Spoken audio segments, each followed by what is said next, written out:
ดุหมั่นภาคเพียรเป็นเหตุให้มีความสุขไปดูและสุขอันขี้ข้านและเป็นทุกข์ช่วยหน่อยคนเฮ็ดเรียกขยันดีบอกให้อย่าอาบน้ำอย่าอาบน้ำแล้วก็บ่อย่าตอนได้เก็บซะก่อน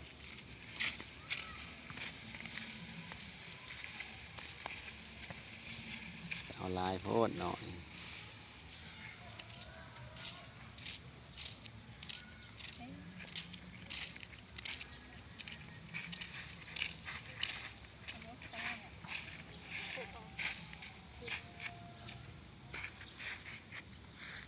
มาเมดหน่อยๆกองนี่ก็บอกง่ายคอยว่ามันตายจะกันถึงจุด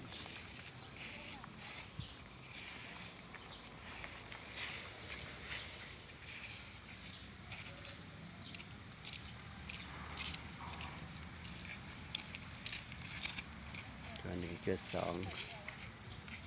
ได้